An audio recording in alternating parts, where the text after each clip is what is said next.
Okay, so my name is Marpe Tanaka. I work for MSF Sweden Innovation Unit, a unit within the wider MSF, where we work with everything from process development to products and technologies. And we work with both medical and non-medical challenges. And today I'm going to tell you a bit more about one very specific project that we have been working on that started around 2018, namely the solar air conditioning project. But before I do that, I will just give you a brief background. Next, please. So around 2017 or 16, we started to work together with one of the operational centers in MSF in regards to provide better technical, socially, environmentally, and economical responsible energy solutions that are more adapted to context and needs, and that would offer the best setup possible to our operations. So this was basically how we started to engage with energy and sustainability projects. This more high-level kind of work led us to other energy-related projects. And in 2018 or 17, I believe, we started with something that we can say was an inspiration to the solar air conditioning project I will talk a bit more about. And that was the SOx project, solar oxygen. Essentially, one of the low-hanging fruits we identified in order to take away the weakest component of solar-based systems, basically the batteries. And the idea with that project was to compress therapeutic oxygen during daytime when there was sun in storage tanks, so that we could use that later on for therapeutic purposes. And besides this project that looks into a very concrete product, we have been also looking into ways of decreasing energy usage. And lately we've been working together with ICRC on an energy behaviors change project. And these are just some samples on how we work with different energy related topics. But now I will go a bit more in depth with the solar air conditioning project. Next, please. So this slide here shows you some snapshots from a World Economic Forum movie that essentially lets us know that we are heating the planet in order to cool ourselves more and more, to the extent that if we continue as we do today with the increase we're seeing in the purchasing of air conditioners, that is estimated to be around 5.6 billion units by 2050, this could contribute to a 0.5 degrees Celsius increase by 2100, which is quite considerable number and very remarkable. And of course, this is something we've been seeing also within our organization. So we are not an exception from this. Next slide, please.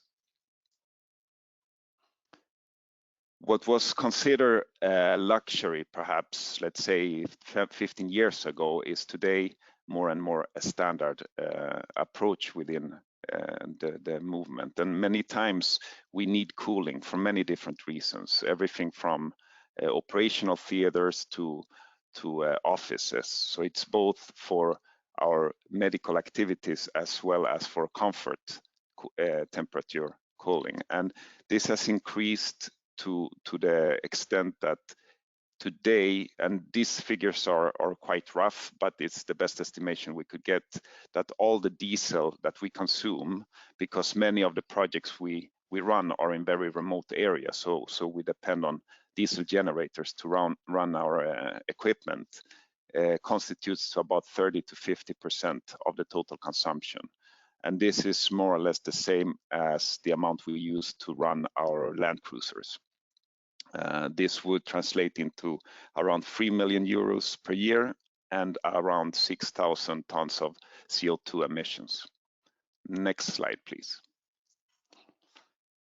So with this in mind, and already being in contact with a lot of the energy experts within the organization, we decided to start a project funded by internal innovation funds, where we would try to identify ways of reducing the costs, but also our emissions, right? As well as to make our projects more autonomous. Again, often we are in very remote areas where it's very complex to transport and manage diesel. So with these objectives in mind, we set this project off. Next slide, please. And just to give you a very brief overview also of the methodology, what we did was basically, okay, let's try to identify what is our needs first, right? And to go a bit more in detail to really nail down the use cases where we would be applying this. When we did this, we wanted to see what's existing out there, thorough market analysis. And at this time, we didn't really know at all what we could find. And after this, of course, we would try to see if there was a good match, if we could buy something off shelf, or if we would have to work with a manufacturer to tweak. We simply didn't know. But if we found something with potential, obviously we would pilot test this and then finally build evidence and disseminate this as much as we could. Next. So looking into our needs, what we could identify was three main areas: 24/7 use, nighttime use, and daytime use. And these areas could translate into then the first one: laboratories, operational theaters, intensive care units, pharmacies. Basically any kind of activity where we need to assure that we can control the temperature 24/7. On the nighttime use cases, we could basically see that this was residences where our staff sleeps in the cases where it's so hot that you need to have comfort temperature at night. And then the last use case area was then for daytime consumption only, could be translated into consultation rooms, medical wards, a bit depending on the activities of the medical wards and also where we are having these activities, and then also offices. Next slide. So after we identified our use cases a bit more in detail and had a better idea of the extent of the needs, we started to look widely on what's existing out there. And what we looked for was two different things. Primarily, we wanted to see if there were air conditioning systems that could work on direct solar panel power, PV, DC power essentially, right? So inverter type of air conditioners and not the traditional on-off ones.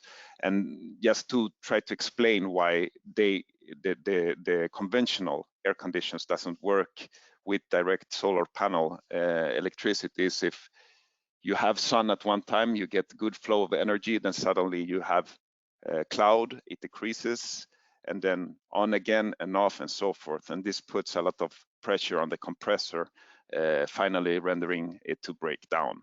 So this was something that we needed to find.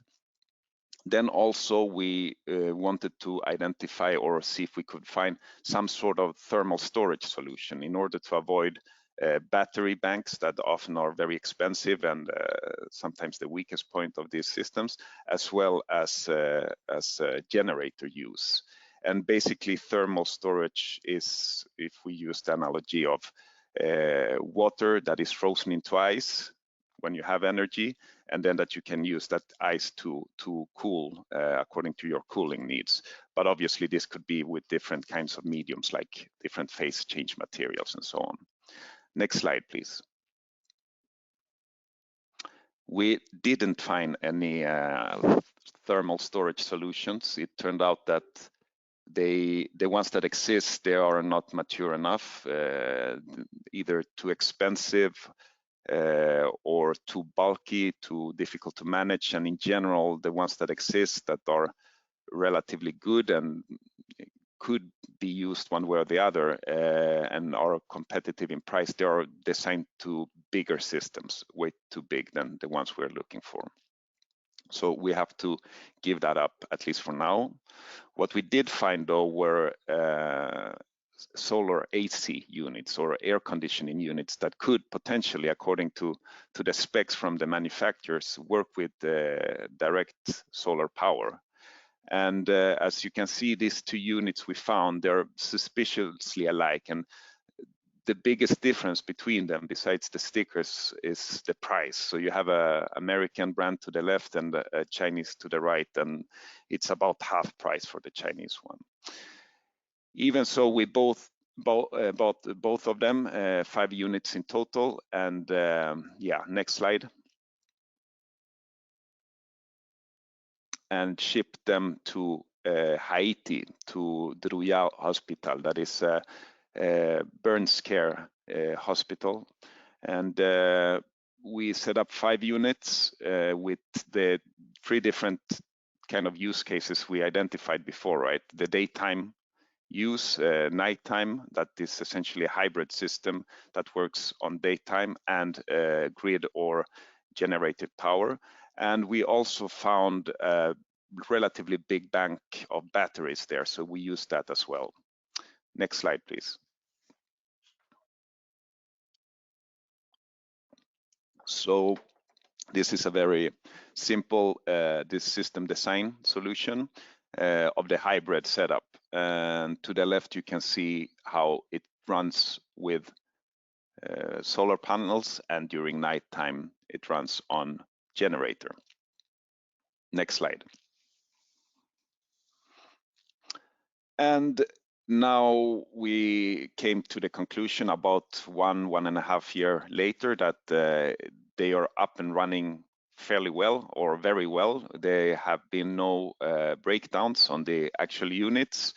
The systems have been running in different ways. For example, the setup with the batteries didn't turn out to work very well, as we suspected, because of the batteries running low. But the other ones, the ones that work on direct solar power for consultations rooms, are still up and running very well. And the same goes with the hybrid systems. So today we're basically still collecting a lot of data to have a better idea on how they function and how to optimize the usage of the solar air conditioning units. And yeah, you can move into the next slide, please. Just to get back then to the initial objectives of the project that now formally is over, at least this phase of it. We proved that we really can reduce costs with this kind of setup. We estimate the return on investment to be around a couple of years, as low as 1 year, if there is good enough sun radiation, and also, of course, depending on the temperature differences and the diesel price and so on. And we've also proven that we can make our projects more autonomous. Obviously, we haven't fully tried this in the most rural areas, but the example of Haiti has shown us that both the hybrid system and the direct solar powered setup is working well. So we believe that this can provide much more autonomy to the projects, or at least reduce the dependency on diesel. And also the carbon footprint is estimated to be reduced between 1 to 2.5 tons of CO2 each year, depending again on the usage areas. So then finally, mission accomplished. Absolutely not, of course. This is just the beginning. This is something that we started to look into. And even though we are in the right direction, there is, of course, still many things to do. Next slide, please. And also just to say that this is, of course, not a magic solution that just works by itself. You need to put this in consideration with a lot of other things. I think it was very interesting to hear Pablo's presentation before about passive cooling measures, the design of structures, obviously the insulation and so forth. So you always have to consider if you have a need for cooling, and then you can consider to install solar ACs. And that's back a bit also to our behavior change project or energy sensitization. You need to make conscious choices. But with that said, we also know that the cooling need is there. So we have to find these solutions as well. And during 2019, we saw that there was a lot of interest on this solution. We presented it, we discussed it a lot with a lot of people, but we didn't see that translate into actual orders until the second half. So in September, October, we started to see that there started to come in some orders, not huge amount, but at least some. 60 orders from different places, and also some that were purchased locally. And we hope that we will have some more qualitative input coming out from those installations that will be happening now in 2020.